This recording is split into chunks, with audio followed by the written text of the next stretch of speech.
بسم الله الرحمن الرحيم.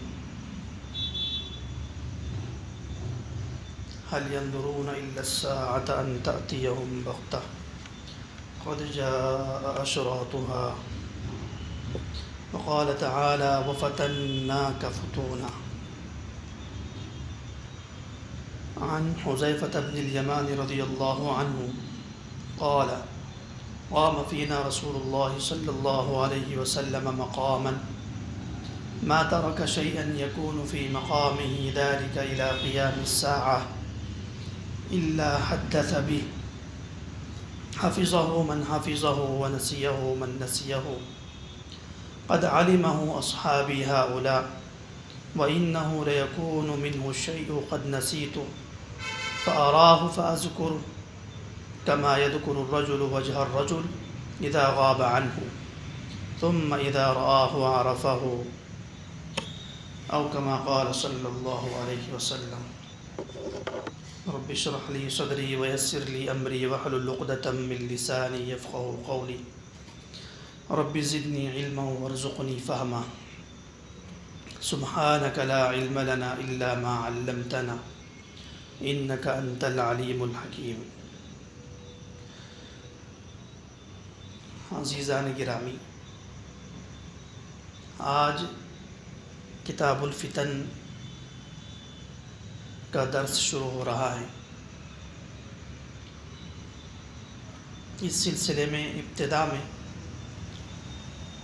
چند باتیں علمی بیان ہوگی جس سے ہمیں فتنوں کی تعریفات اور فتنوں کی حقیقت کا علم ہوگا۔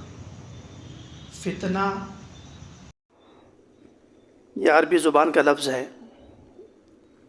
اور اس کا معنی ہوتا ہے امتحان، آزمائش، اختبار، جانچنا، پرکھنا۔ عربی میں کہتے ہیں فتنت الذهب والفضة فی النار، کہ میں نے سونے اور چاندی کو آگ میں ڈال دیا تاکہ اس کے اندر کا کھرا اور کھوٹا الگ الگ ہو جائے۔ اس کو کہتے ہیں عربی میں فتنہ۔ لیکن فتنے کا صرف یہی معنی نہیں ہے، فتنے کے اور بھی بہت سارے معانی ہیں۔ قرآن کریم نے لفظ فتنہ بہت سارے معنی میں استعمال کیا ہے، لیکن لغوی اعتبار سے عرب کے زبان میں فتنے کا معنی ہوتا ہے آزمائش، امتحان، جانچنا، پرکھنا۔ ایک جگہ قرآن کریم نے کہا فتنوں کو آزمائش کے معنی میں، جو کہ ہم بیان کر رہے ہیں، وَفَتَنَّاكَ فُتُونًا، سورہ طٰہٰ میں حضرت موسیٰ علیہ السلام کے لیے فرمایا، اور ہم نے آپ کو بے شمار مواقع پر آزمایا، امتحان لیا ہے موسیٰ آپ کا ہم نے۔ اسی سے فتنے سے عربی زبان میں جمع بنتی ہے فتن، اور فتن یعنی بہت سارے فتنے جو حضور پاک صلی اللہ علیہ وسلم کے زمانے سے لے کر قیامت تک کے وقت کے لیے جتنے فتنے آئیں گے ان سب کے اصول، ضابطے، قواعد اور اشارات حضور صلی اللہ علیہ وسلم نے حدیث میں بیان کر دیے۔ اور ایک فتنے کا معنی ہے داخل ہونا، جلایا جانا۔ اللہ نے کہا یوم ہم علی النار یفتنون، جس دن وہ آگ میں جلائے جائیں گے۔ تو فتنے کے بہت سارے معنی ہیں۔ ایک معنی شرک بھی آتا ہے۔ اللہ نے کہا وقاتلوہم، اور کفار سے قتال کرتے رہو، حتی لا تکون فتنۃ، یہاں تک کہ کوئی شرک اور شرکیہ حکومت باقی نہ رہے۔ تو یہاں فتنے کا معنی شرک ہے، مختلف معنی ہے۔ رسول اللہ صلی اللہ علیہ وسلم نے احادیث میں فتنوں کا جو بیان فرمایا ہے اس سے مراد ہیں امت مسلمہ کے ساتھ پیش آنے والے حالات و واقعات، حادثات، آزمائشیں، جنگیں اور مختلف قسم کی دشمنوں کی طرف سے سازشیں، ان سب کو فتنہ کہتے ہیں۔ یہ جو حدیث ہم نے ذکر کی ہے مشکاۃ شریف کی، اس حدیث کو پہلے ہم تھوڑا سا سمجھ لیتے ہیں، اس کے بعد فتنے کیسے شروع ہوئے امت میں، اور اس وقت کیا حال ہے فتنوں کا، اور آئندہ کس قسم کے فتنے آنے والے ہیں۔ حدیث ہے حضرت حذیفہ رضی اللہ تعالیٰ عنہ کی، اور حضرت حذیفہ ایک بہت مشہور صحابی ہے جن کو کہتے ہیں رازدار رسول صلی اللہ علیہ وسلم۔ حضرت حذیفہ سے متعلق چند باتیں ہم سمجھتے ہیں، اس لیے کہ فتنوں کا اور مستقبل کی پیشین گوئیوں کی جتنی احادیث ہیں اس میں سب سے زیادہ حصہ حضرت حذیفہ کو ملا ہے، اس لیے کہ یہ آپ علیہ الصلاۃ والسلام کے رازدار تھے، رازدار صحابی تھے۔ صحابہ تو بہت سارے ہیں، ہر صحابی کی اپنی خصوصیت ہے، اپنا مقام ہے، اپنا مرتبہ ہے، الگ الگ ہر ایک کی شان ہے۔ ان تمام صحابہ میں حضرت حذیفہ رضی اللہ عنہ کو اللہ کے نبی نے رازداری کے لیے چنا ہے، منتخب کیا ہے، کچھ خصوصیات کی وجہ سے۔ محدثین کہتے ہیں ایک خصوصیت ان کے اندر یہ تھی کہ وہ اپنے جذبات پر بہت قابو پانے والے تھے، اور رازداری اور جاسوسی کے محکمے میں جذبات پر قابو بہت ضروری ہے۔ چنانچہ ان کے جذبات پر قابو کی مثال حدیث میں ہے، بخاری میں ہے، کہ غزوہ احد میں ان کے والد جن کا نام تھا سہل، نام ان کا سہل تھا لیکن لقب یمان تھا، یمان سے مشہور ہو گئے تھے۔ ان کے والد کو یمان کیوں کہتے ہیں؟ اس لیے کہ انصار کا ایک قبیلہ تھا، اس قبیلے کے ساتھ انہوں نے اتحاد کیا تھا، دوستی کی تھی، اور وہ قبیلہ یمن کا تھا، تو اس لیے ان کو یمن سے یمان کہتے ہیں، ورنہ نام ان کا عبداللہ بن سہل بن جابر ہے، والد کا نام۔ بڑے نیک صحابی تھے، حضور پاک علیہ الصلاۃ والسلام سے محبت کرنے والے۔ تو غزوہ احد میں حضرت سہل رضی اللہ تعالیٰ عنہ، حضرت یمان کہہ لیں، حضرت یمان رضی اللہ تعالیٰ عنہ جنگی لباس پہنے ہوئے تھے۔ تو جنگی لباس جب آدمی پہنتا ہے تو پہچان نہیں ہوتی، تو صحابہ کرام نے غلطی سے دشمن سمجھ کر ان پر حملہ کر دیا۔ اب حضرت حذیفہ ساتھ ہی کھڑے ہوئے تھے، تو حضرت حذیفہ نے کہا اے عباد اللہ ابی ابی، ارے اللہ کے بندو یہ تو میرے باپ ہیں، میرے باپ ہیں، لیکن ان کے کہنے کی دیر اور ان کے نہ سمجھنے کی بات کہ حضرت حذیفہ رضی اللہ تعالیٰ عنہ کے والد شہید کر دیے گئے صحابہ کی یاد سے، غلطی سے۔ تو کہتے ہیں حضرت حذیفہ کو جذبات پر اتنا قابو تھا کہ صرف اتنا کہا یغفر اللہ لکم، اللہ تمہیں معاف کر دے، اور والد سے ان کو محبت بہت تھی، ساتھ ہی رہتے تھے، جنگ میں بھی ساتھ میں تھے، لیکن اس کے باوجود کسی صحابی کو کچھ نہیں کہا، صرف اتنا کہا یغفر اللہ لکم۔ دوسرے صحابی کہتے ہیں کہ ان کی موت تک حضرت حذیفہ کو اپنے والد کی شہادت پر غم تھا۔ انتقال ہوا 36 ہجری میں حضرت حذیفہ کا، رسول اللہ صلی اللہ علیہ وسلم سے تقریباً 26 سال بعد۔ اس وقت تک ان کو اپنے والد سے محبت کی وجہ سے احساس تھا، لیکن جملہ کیا کہا؟ یغفر اللہ لکم۔ اس سے معلوم ہوا کہ ان کو جذبات پر بہت قابو تھا، اور ان کی والدہ حضرت حذیفہ رضی اللہ تعالی عنہ کی یہ بھی بہت رسول اللہ سے محبت کرنے والی تھی۔ حضرت حذیفہ کو بار بار رسول اللہ کی خدمت میں بھیجتی کہ جاؤ حضرت کے پاس بیٹھو۔ ایک دفعہ پوچھا کہ رسول اللہ کے پاس کتنے دن سے نہیں گئے؟ تو حضرت حذیفہ نے کہا کافی دن ہو گئے نہیں گیا میں۔ تو ان کی والدہ نے ڈانٹا اور کہا کہ جلدی سے جاؤ۔ تو حضرت حذیفہ نے آ کر اللہ کے نبی کو فرمایا کہ میری والدہ نے اس طرح مجھے ڈانٹ کر کے بھیجا ہے خدمت میں۔ تو اللہ کے نبی علیہ الصلوۃ والسلام نے دونوں کے لیے دعا فرمائی۔ تو ایک تو جذبات پر بہت ان کا قابو تھا، دوسرے جذبات پر قابو کی مثال ہے غزوہ خندق۔ غزوہ بدر میں یہ شریک نہیں ہوئے تھے، یہ اور ان کے والد۔ اس کی وجہ یہ تھی کہ وہ جب ہجرت کر کے آ رہے تھے مکہ سے، تو کفار نے ان کے والد کو اور حضرت حذیفہ رضی اللہ عنہ کو پکڑ لیا. تو حضرت حذیفہ سے کفار نے پوچھا کہ محمد کے پاس جا رہے ہو ایمان لا کر؟ تو حضرت حذیفہ نے ان سے عہد لیا کہ میں صرف مدینہ جا رہا ہوں، ان سے میرا کوئی تعلق نہیں رہے گا.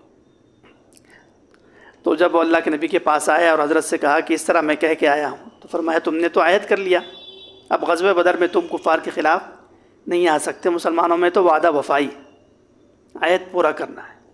تو غزوہ بدر میں ان کو شریک نہیں ہونے دیا. اس سے معلوم ہوتا ہے کہ مسلمان کتنے عہد کے پختہ ہوتے ہیں، عہد کو پورا کرنے والے ہوتے ہیں. اور غزوہ احد میں پھر ان کا عہد ختم ہو گیا تو شرکت کی اجازت مل گئی تھی.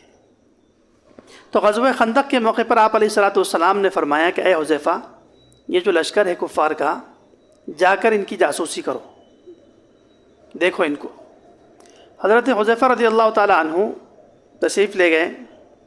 اب آپ علیہ الصلوۃ والسلام نے ان سے کہا تھا جانے سے پہلے کہ کچھ کرنا نہیں ہے، کسی قسم کی کوئی حرکت نہیں کرنا ہے. دشمن اگر آپ کے تیر کے دہانے پر بھی آ جائے تو بھی حملہ نہیں کرنا ہے.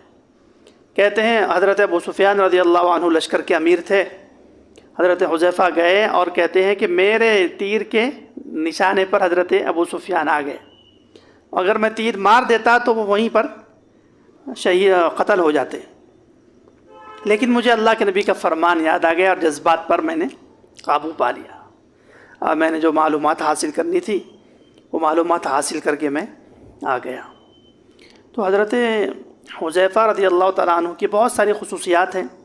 ایک بہت بڑی خصوصیت کیا کہ جذبات پر قابو تھا.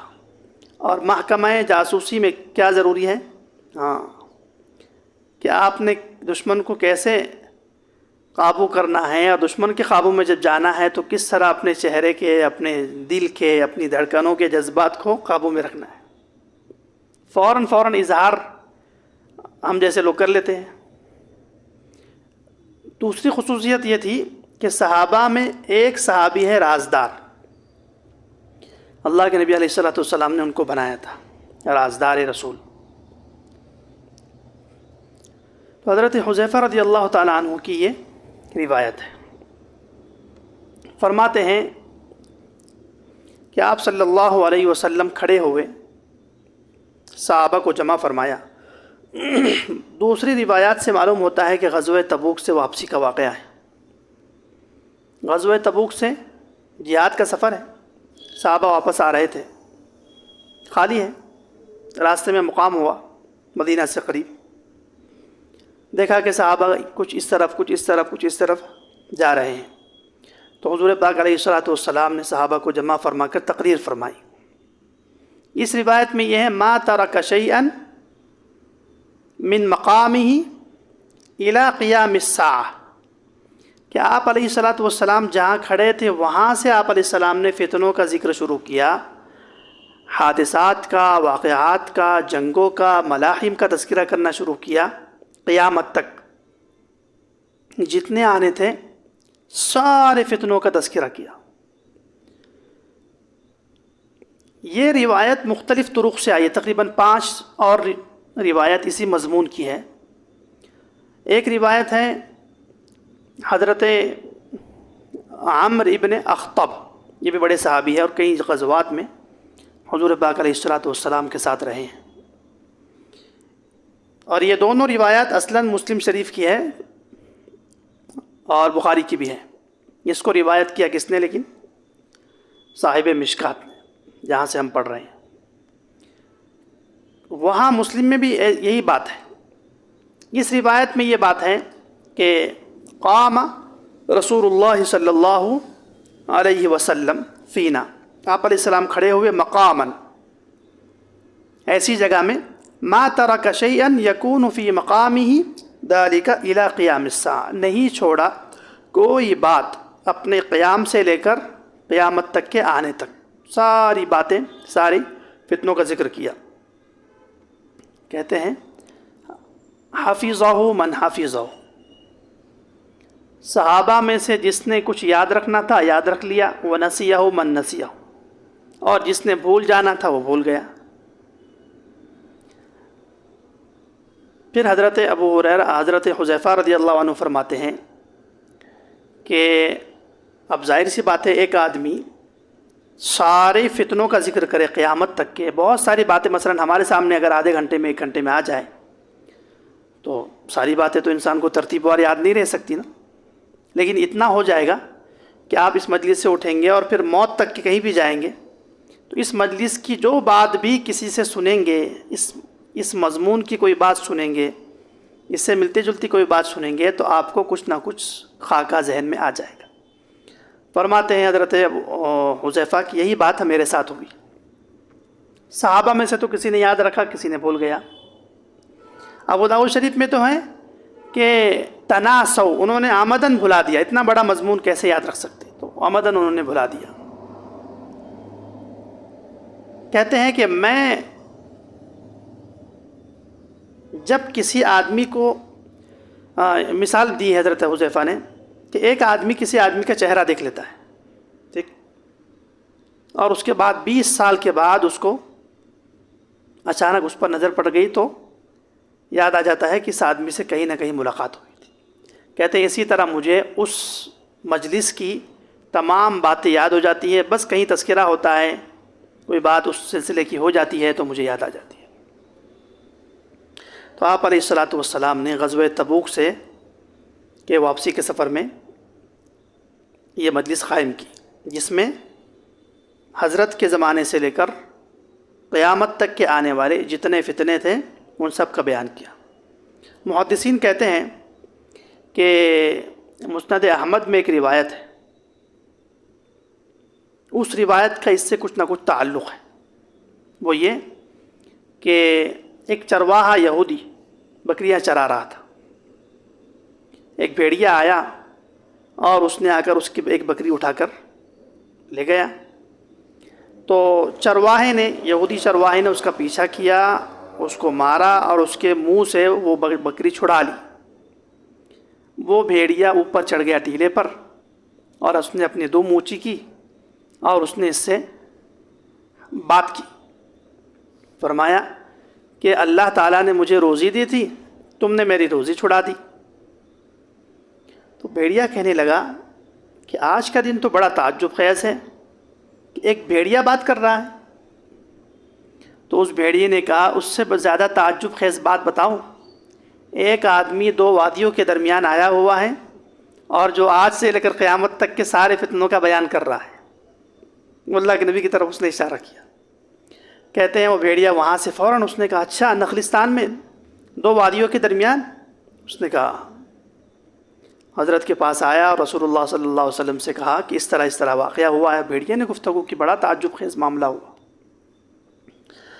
تو اللہ کے نبی نے کہا کہ ایک وقت قرب قیامت میں ایسا ہوگا کہ آدمی جب اپنے گھر سے باہر نکلے گا تو اس کا جوتا بول پڑے گا، جب واپس آئے گا تو اس کا جوتا اور اس کی عصا اس کو بتائیں گے کہ تمہارا گھر والوں نے تمہارے جانے کے بعد کیا کیا کام کیا۔ قرب قیامت میں ایسا ہو جائے گا۔ اس کو ہم کہہ سکتے ہیں آج کی زبان میں، یہ جو ویڈیو ہے نا، کیا آدمی رہتا کہیں ہے، ویڈیو لگا دیتا ہے اور چلا جاتا ہے، اس کے بعد یہ ظنی بات ہے، یقینی بات نہیں، تطبیق کر سکتے ظنی طور پہ۔ حضرت نے کہا کہ چھوٹی سی چھوٹی چیز گفتگو کرے گی۔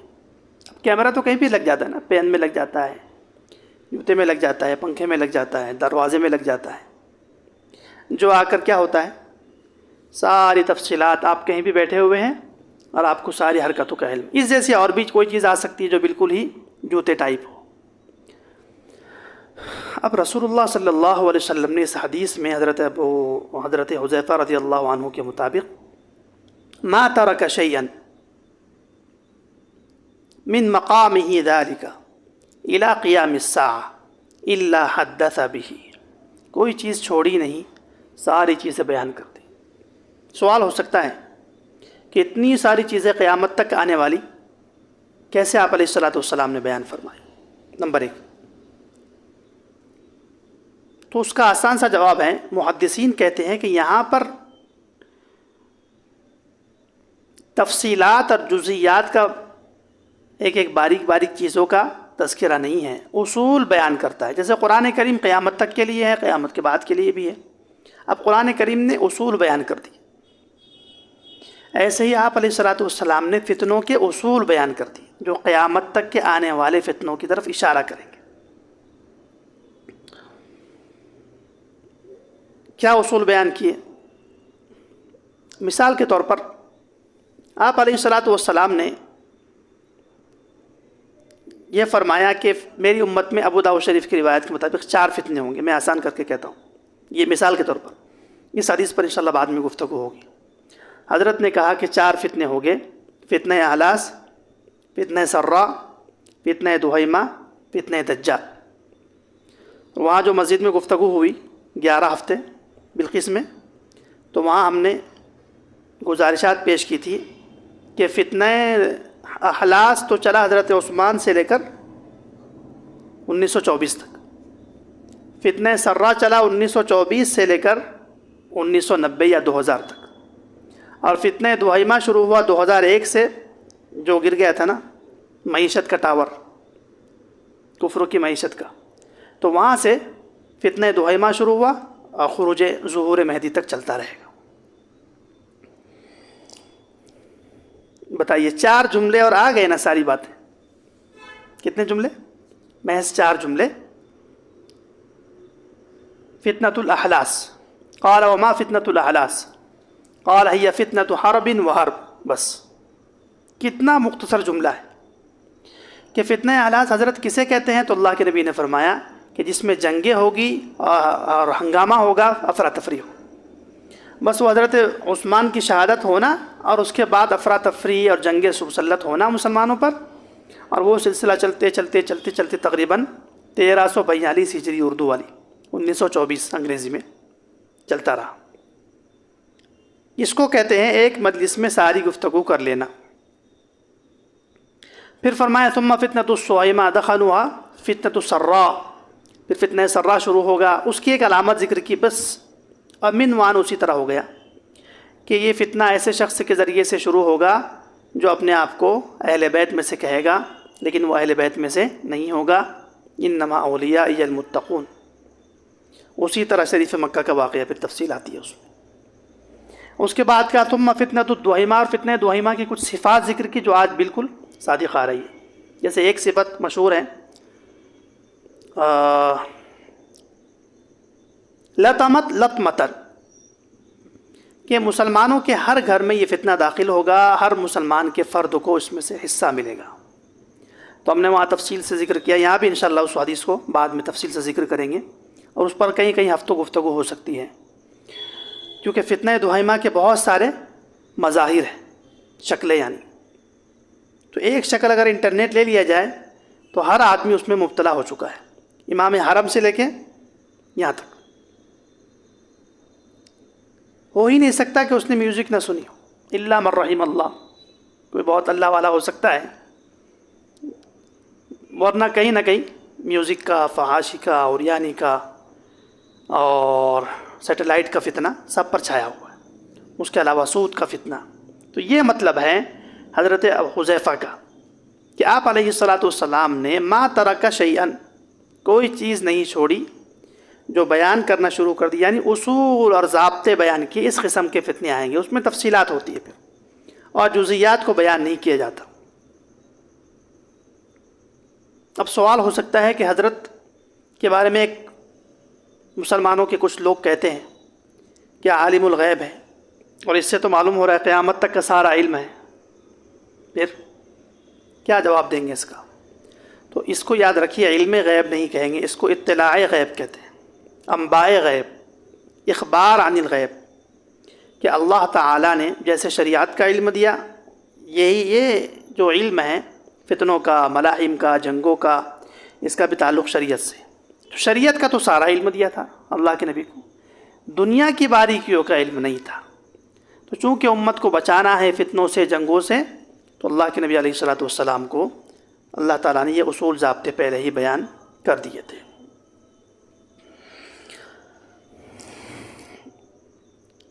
اب ہم دیکھتے ہیں کہ 3 ایسے ہمارے مراجع ہیں جہاں پر فتنوں اور قیامت سے پہلے تک کے آنے والے واقعات کا بہت اہتمام ہوتا ہے. نمبر 1 قرآن، نمبر 1 حدیث، نمبر 2، نمبر 3 صحابہ. قرآن کریم کی 86 صورتیں مکہ کی ہیں اور اس میں قیامت اور متعلقات قیامت کا بار بار بیان ہوتا ہے. بہت ساری آیات ہیں، 86 صورتیں کچھ کم نہیں ہیں، جس میں قیامت اور علامات قیامت سے متعلق بار بار کفار مکہ کو یقین دلایا جاتا ہے کہ اس پر ایمان لاؤ، اس سے متعلق عقیدہ بناؤ. مستقبل میں بڑا حادثہ قیامت بھی ہونے والی ہے، چھوٹے فتنے اور ملاحم اور جنگیں بھی آنے والی ہیں، اور دجال بھی آنے والا ہے. قرآن کریم نے اس کا ذکر کیا. اور حضرت عیسیٰ علیہ السلام، حضرت امام مہدی اور حضرت عیسیٰ علیہ السلام کے کچھ خلفاء، اور ساتھ ساتھ ان دونوں کا دشمن دجال، اس کا بھی ذکر کیا. دوسرا ہمارا جو اہم مرجع ہے جس میں فتنوں کا اہتمام سے ذکر ہوتا ہے وہ ہے حدیث. تو ایک حدیث تو ابھی ذکر کر دی. ایک حدیث مشہور ہے، حدیث جبرائیل. اس میں آپ علیہ السلام نے 5 باتیں ذکر فرمائی ہیں. ان 5 باتوں سے بھی قیامت آ جائے گی، قیامت تک کی تفصیلات ہیں اس میں. امت مسلمہ کی رسول اللہ صلی اللہ علیہ وسلم کے دور سے لے کر قیامت تک آنے والے کام ذکر کیے 5. سائل نے سوال کیا اخبرنی عن الاسلام، کہ مجھے اسلام کے بارے میں بتائیے، یعنی عمل کا تعلق، اعمال کے بارے میں. تو اللہ کے نبی نے کہا ان تؤمن باللہ، اللہ کے نبی نے کہا ان تقوم الصلاۃ وتؤتی الزکوٰۃ وتصوم رمضان، رمضان کے روزے رکھنا اور حج کرنا، زکوٰۃ دینا، نماز پڑھنا، یہ سارے جو فرائض ہیں اس کا ذکر کیا. اس کا تعلق کس سے ہے؟ عمل سے. عمل کا ذکر ہو گیا. قیامت تک کے لیے جتنے اعمال وجود میں آئیں گے جس قسم کے بھی ہو عبادات میں سے، وہ سارے اس جملے میں آ گئے. دوسرا سوال کیا اخبرنی عن الایمان، ایمان کے بارے میں بتائیے، یعنی عقیدے کے بارے میں. تو حضرت نے کہا ان تؤمن باللہ وملائکتہ والقدر خیرہ وشرہ من اللہ تعالی والبعث الی آخرہ. عقیدے کا ذکر کیا کہ یہ ایمانیات ہے، ان پر ایمان لانا ضروری ہے. 2 باتیں ہو گئی. تیسرا ذکر کیا اخبرنی عن الاحسان، کہ اللہ تعالی کو اتنا انسان مستحضر رکھے کہ باطن اس کا سنور جائے. ظاہر میں تو اسلام ہو ہی، دل میں عقیدہ بھی ہو، لیکن 24 گھنٹے استحضار کے لیے کیا کرنا ہے؟ تو اللہ کے نبی نے کہا ان تعبد اللہ کأنک تراہ فإن لم تکن تراہ فإنہ یراک. یہ عبادات کے 2 درجات ہوں گے. یہ درجہ حاصل ہو جائے تو بہت ہی اچھا ہے کہ آپ اللہ کو دیکھ رہے ہیں، لیکن اگر یہ نہ حاصل ہو تو کم از کم اتنا تو احسان انسان کے ساتھ لگا ہوا ہو ہمیشہ کہ اللہ تعالیٰ مجھے دیکھ رہا ہے. یہ کتنی باتیں ہوگی؟ 3. اب آپ سے یہ عرض کرنا ہے کہ اسلام کے بارے میں سوال ہوا جس کا تعلق عمل سے ہے. عمل کے لیے یہاں پر کتنے شعبے چل رہے ہیں دنیا میں عمل کی محنت کے؟ مختلف تحریکات، مختلف تنظیمات ہیں جو عمل کی محنت کر رہی ہیں. اچھا ہے، مفید ہے، امت کے لیے کارآمد ہے. بہت ساری چیزیں، شعبے الگ الگ چل رہے ہیں، اور امت مسلمہ اس عمل کے شعبے کو اپنائے ہوئے ہیں. نماز کا الگ شعبہ ہے، زکوٰۃ کا الگ شعبہ ہے، حج کا الگ شعبہ ہے. دروس رکھتے ہیں لوگ، زکوٰۃ سمجھتے ہیں، نماز سمجھتے ہیں، حج سمجھتے ہیں، ان کے مسائل دیکھتے ہیں، شعبے ہیں مدارس وغیرہ میں. دوسرا سوال تھا عقیدے کا. عقیدے کی محنت کے لیے بھی بہت سارے شعبے قائم ہیں دنیا میں. بہت ساری جماعتیں ہیں جو گمراہ لوگوں کا رد کرتی ہیں، بدعقیدہ لوگوں کا جوابات دیتی ہے، جھوٹے لوگوں کا پیچھا کرتی ہے، ختم نبوت کا دفاع کرتی ہے، صحابہ کی عظمت کا دفاع کرتی ہے، فقہاء کا دفاع کرتی ہے، قرآن و سنت کا دفاع کرتی ہے. مستقل کام ہوتا ہے نا. تیسرا ہے احسان. احسان یعنی باطن کی تعمیر و ترقی. وہ تصوف والے، دعوت و تبلیغ والے اور دوسرے بہت ساری جماعتیں ہیں جو اصلاح کے کام کرتی ہیں، جن سے انسان کا باطن سنورتا ہے، کرتی ہے. تو پتہ چلا کہ 3 چیزوں پر تو حکم بھی ملا حدیث میں، اور عملاً باہر ایک شعبہ بھی موجود ہے. اب سوال کیا چوتھا اخبرنی عن الساعہ، دو چیزیں رہ گئی، قیامت اور علامات قیامت۔ فرمایا کہ بتائیے قیامت کا متعینہ وقت کیا ہے؟ تو اللہ کے نبی نے کہا مل مسئول عنہا بأعلم من السائل، کہ سائل اور مسئول دونوں کو برابر علم ہے، جتنا آپ کو معلومات ہے اتنی ہی مجھے معلومات ہے، یعنی نہ آپ کو معلوم ہے نہ مجھے معلوم ہے۔ آپ کو معلوم ہوتا تو آپ سوال نہ کرتے، مجھے معلوم ہوتا تو میں یہ جواب نہ دیتا جو آپ کو دے رہا ہوں کہ دونوں برابر ہیں۔ متعینہ قیامت کا وقت کسی کو معلوم نہیں، لیکن عقیدہ ہے کہ قیامت آنے والی ہے۔ تو حضرت جبرائیل نے فرمایا اخبرنی عن اماراتها، علامات قیامت بتا دیجئے جس سے ہم تیاری کریں، جاگ جائے، بیدار ہو جائے، فتنوں سے بچے، وقت سے پہلے ہی بیدار رہیں، عمل کر کے ذخیرہ جمع کر لیں۔ تو اللہ کے نبی نے چند علامات ذکر کیے۔ اب آپ بتائیے، جس طرح اسلام کا شعبہ ہے، ایمان کا شعبہ ہے، احسان کے شعبے ہیں، قیامت اور علامات قیامت اور فتنوں سے متعلق ہم نے جو محنت شروع کی ہے، اس کا بھی شعبہ ہونا چاہیے کہ نہیں؟ اور یہ حضرت کے زمانے میں صبح سے شام تک مجلس لگ رہی ہے۔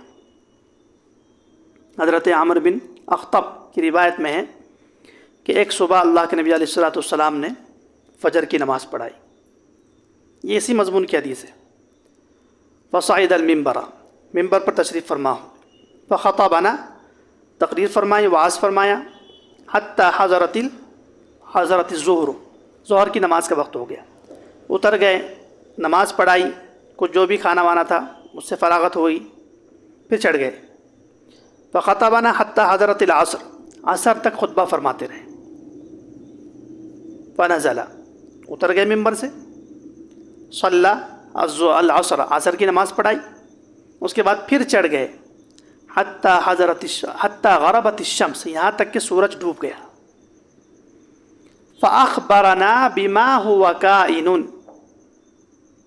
بس ہمیں ان تمام چیزوں کی خبر دی جو کچھ ہونے والا تھا امت کے ساتھ۔ بما کان وبما هو کائن،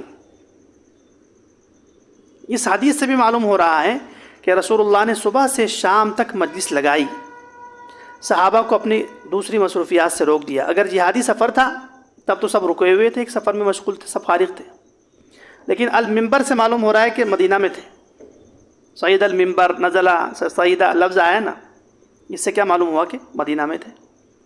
تو پتہ چلا کہ دین کی اور ساری محنت اپنی جگہ اچھی ہے، لیکن اس وقت چونکہ ہم جس دور میں فتنہ دہیمہ میں،